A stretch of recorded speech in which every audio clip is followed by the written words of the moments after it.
Hey guys, it's djinnblade 304 here, and today we are doing a complete wave overview to all of the Ninjago Summer 2020 sets. Bunch of different sets to talk about here. We have the Combo Charger set 30536. We have the Legacy set 71703, the Stormfighter Battle, 71704, the Kai Fighter, and 71705, the Destiny's Bounty. As for the Season 13 titled Master of the Mountain, if you guys were unaware, we have set 71717, Journey to the Skull Dungeon, 71718, Wu's Battle Dragon, 71719, Zane's Minor Creature, 71720, the Firestone Mech, 71721, the Skull Sorcerer's Dragon, and 71722, the Skull Sorcerer's Dungeons. We also had 3 Spinjitzu Burst sets. You can see front and center right there.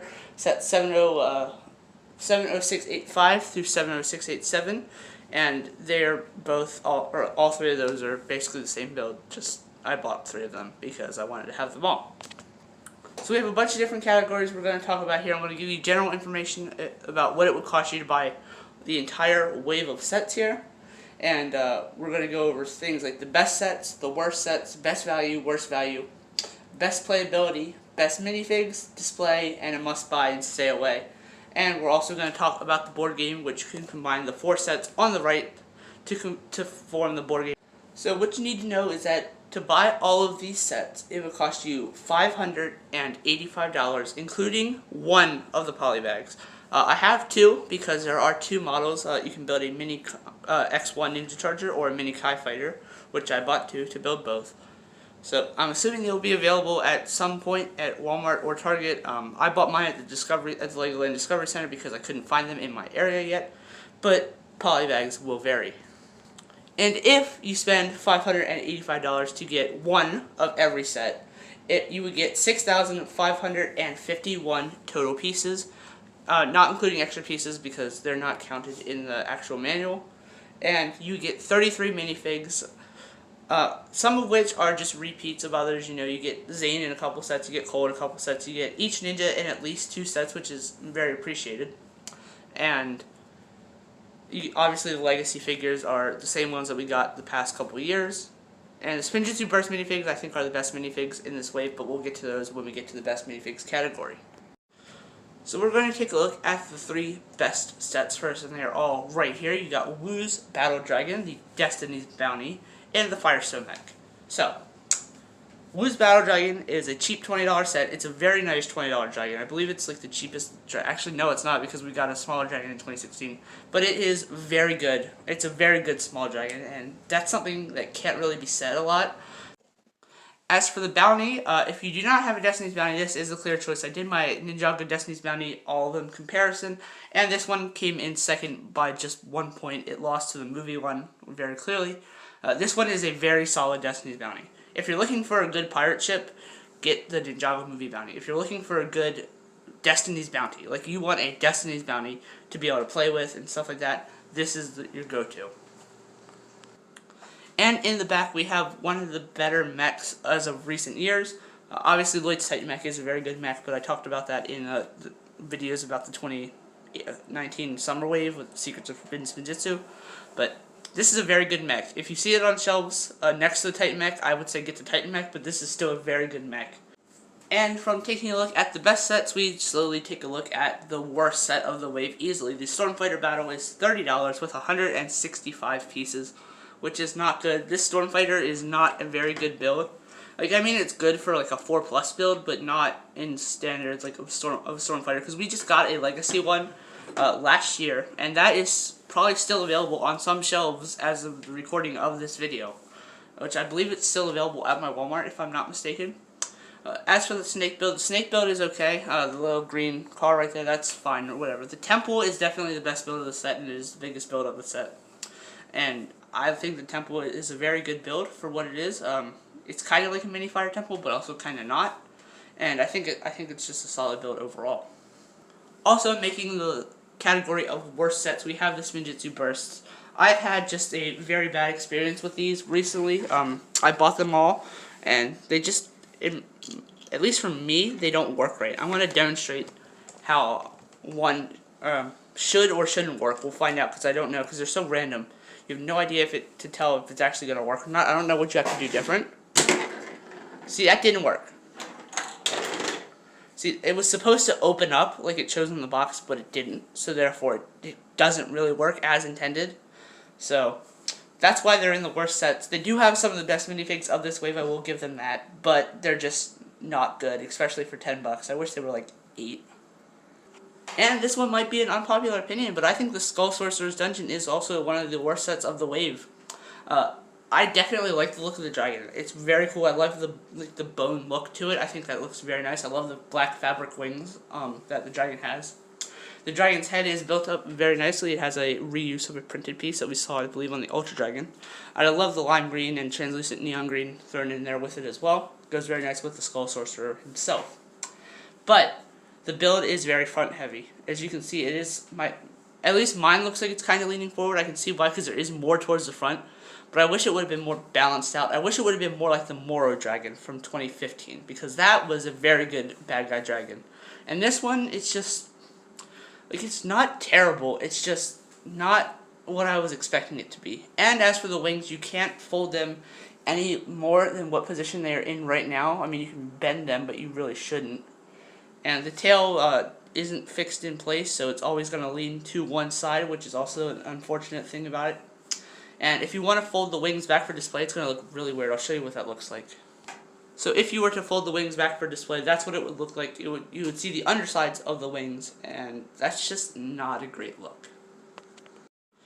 As for the best value, we have two of the sets right here that are in that category. We have the Destiny's Bounty and the Firestone Mech.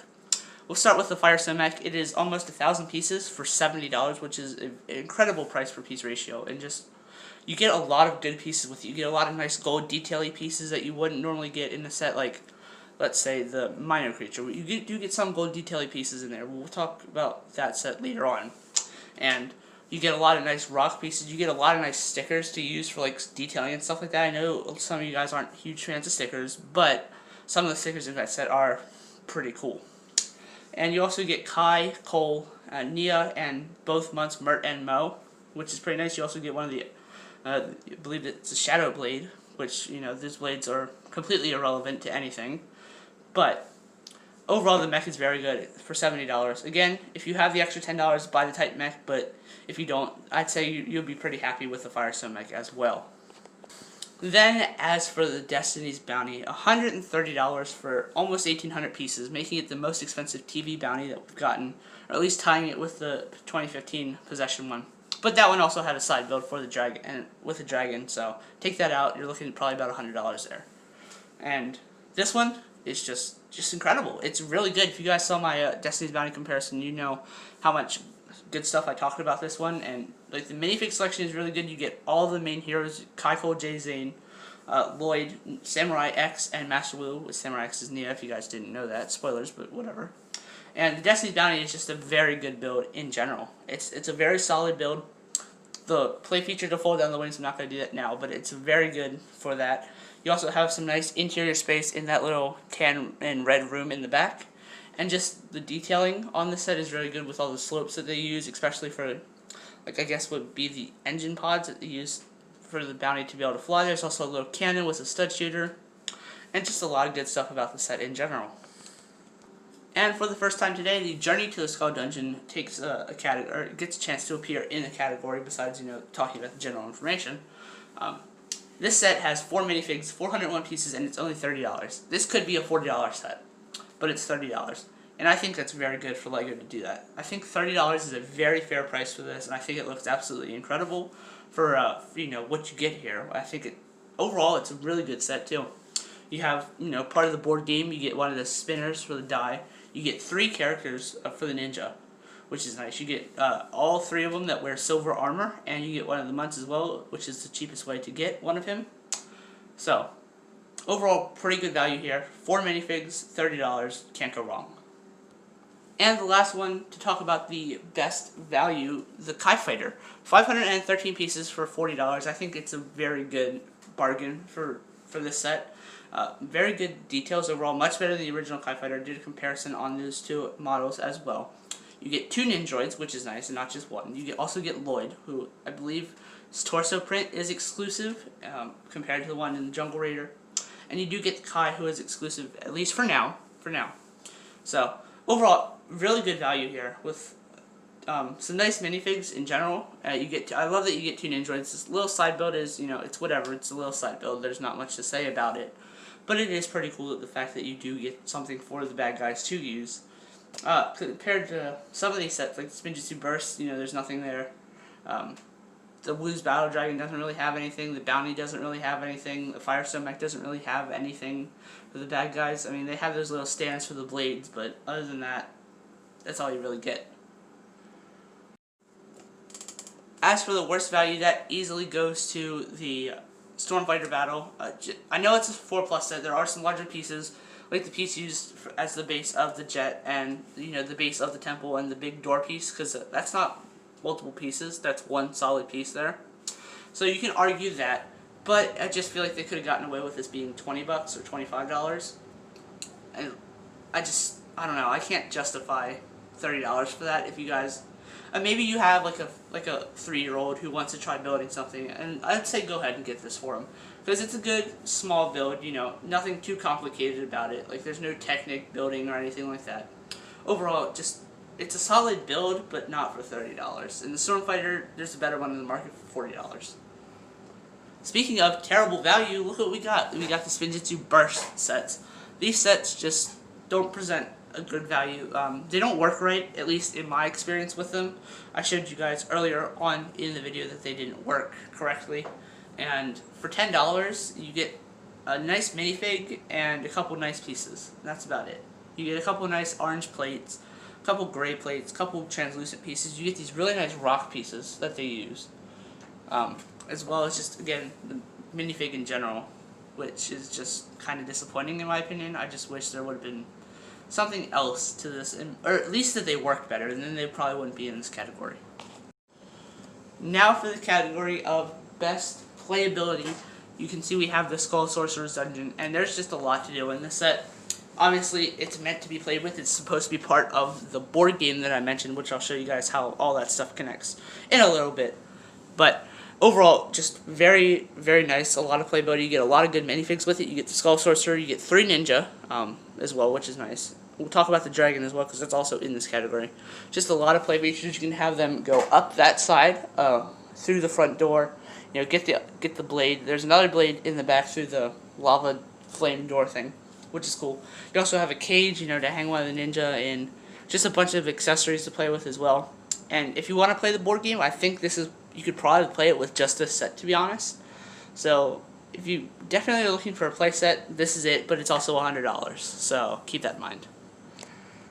And as much as I hate to say it, as much crap as I was talking about this set earlier on, this has a lot of good playability. You get another big section of the game. It's the second I'd say probably the second biggest section of the third. Actually, that's probably the second smallest now that I think about it, because there's a Journey to the Skull Dungeon.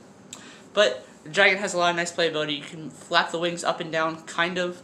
You can move the wings, you can move the legs, pose the legs. There is a feature to drop that little green rock thing that has a bunch of spiders and bones in it, which is pretty cool.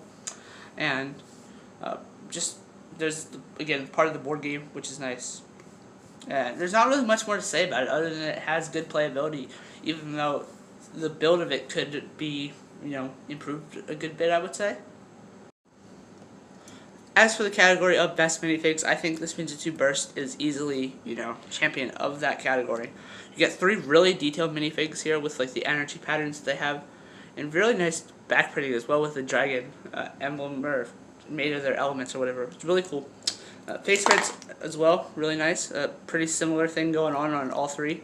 I think Spinjitzu Burst Kai might be my second favorite minifigure of all time, next to, Energy Kai, because that one's just the best.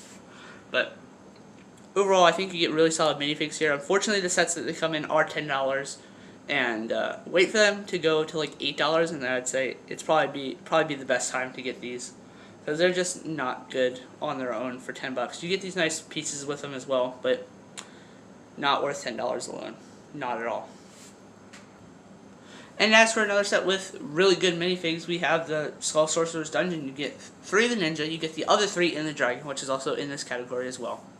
You get the Skull Sorcerer, you get one of the Awakened Warriors, you get the exclusive Princess Vanya, which is a really nice minifig over there. Probably the best of the set. And you also get a Gecko and a Muntz. You know, they're nothing special, they come in all the other sets. So, that's that. But overall, you get a pretty solid lineup of minifigs in this set. And as for the Skull Sorcerer's Dragon, you get the Skull Sorcerer, you get 2 of the Awakened Warriors. You guys know that I did that video about, you know, the Awakened Warriors, how they should have been in more sets. And you get the other 3 ninja that you're missing. So if you're looking to get all of the ninja in one go, I'd say $180, get these 2. Or, if you want legacy versions of those characters, get the Destiny's Bounty. That's $130, it'll save you $50. So there's that. And just, in general, I think this is a pretty solid lineup of minifigs. Again, I wish there would have been more Awakened Warriors throughout these sets, but the minifigs here are pretty good. The Skull Sorcerer definitely being the highlight of this set. And our next category here is display, and the Skull Sorcerer's Dungeon is definitely the set for that. I would say the Dragon, but again, I have that massive problem with the wings that they can't fold back for display, and it'll take up a lot of your shelf space. So, Skull Sorcerer's Dungeon, it takes up a lot of room, but it looks really cool on display. You can have the minifigs, posed throughout the set. Have the Skull Sorcerer up at the top or whatever.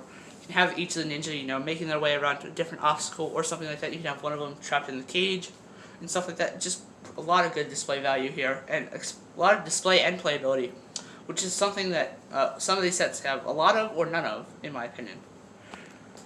And the other set would be the Destiny's Bounty. Just, again, it looks absolutely incredible on display. You can just see it sitting there. Even with a bunch of other sets in front of it, behind it, beside it, I still think it looks good on display. So, whatever you surround this set with, I think mine's personally going to go next to my Ultra Dragon and Monastery. So, I think it'll look really good next to those 2 sets. But, just really good display set in general. Also has some play features. Not a whole lot compared to, like, the one from 2015, the Destiny's Bounty. But, overall, you get a lot of good display value here as well. And this one's $130. The dungeon is $100, so pick which one you want for display, really. And now, out of all of these sets, if you had to buy one, which one should you buy? Is it the Kai Fighter? Is it the Minor Creature? Is it the Skull Sorcerer's Dungeon? Or the Dragon? Is it the Firestone Mech? No, it's the Bounty. Of course it's the Bounty. The Bounty is just an absolute must-buy, especially if you don't have a Bounty. If you do not have a Destiny's Bounty, this is an absolute must-buy. If you have the movie one, I would still argue that this is probably a must-buy, especially for a TV show version of the Bounty. This is definitely the best one of those we've gotten. But if you don't have a Bounty, absolutely get this set. This is a must-buy for you. However, if you do have the Bounty, the Skull Sorcerer's Dungeon, I think, is a must-buy. Just a lot of good playability, displayability, a lot of good minifigs here. You get Cole, Zane, and Lloyd, which is pretty nice. I wish Kai would have been in there and Lloyd would have been in the other set, but, nitpicking. But overall, a lot of good play features here as well. If you have a kid, or you are a kid who wants to play with your Lego sets, and there's just a lot of stuff here in general. It all is pretty much activated by this little lever thing, or this little turn style thing that you can turn. It can lower the cage, spin those gears. There's also a thing down here that with that, like the floor plates can go up and down. I have no idea what I'm saying at this point anymore, but if you have a Bounty and you don't want another one, this is definitely a must-buy for you as well. And are you looking to stay away from a set and not buy it until it's on clearance? Well, Ninjago Burst, just stay away. They're not good. They're just not good. They don't work right. And this thing, just stay away from this until it's on clearance. If it ever hits clearance, I wouldn't recommend it for $30. If you can find it for $24, I'd say then it's somewhat passable, but not for $30. And I kind of regret paying $30 for it. I do also want to mention one thing about the Season 13 sets, is that these little things that have, the ninjas' lives, there are 6 of them throughout the 4 sets that are board game related. There's 1 in the Minor Creature, 1 in the Journey to the Skull Dungeon, 2 in the Skull Sorcerer's Dragon, and 2 in the Skull Sorcerer's Dungeon. So you get 6 of them. You can have 1 ninja on each, which I think is really, really, really cool for that. And there's also a bunch of these things, but I'm going to show you how the board game works right now. So now, with all that extra stuff cleared out of the way, kind of, I'm going to show you guys how to combine the board game. So as far as I'm aware, this is a pretty simple process. I believe you just take that, and that goes connects to that. And then I think this comes undone. Actually, let me go get one of the boxes, because I gotta see this in person. Alright, I think I got it now. And then this connects to that. And then, well, obviously that's gotta stay connected first. I have to move that back a little bit, and then connect that to that. Maybe if it can go back up there for right now. Or you can just lay there. And then this just goes right here. And that's how the board game looks, all connected together. I don't display my sets like this, so I'm not gonna keep it like this. But this is my first time putting the game together, and it looks like it works pretty well. I don't know how the game is actually played, but I might find that out soon enough. So that's really, and that is all I have for you guys in this video. Thank you guys so much for watching. Let me know if there's any questions I can answer about these sets in the comment section down below. I'll be reading and replying to them as they come through.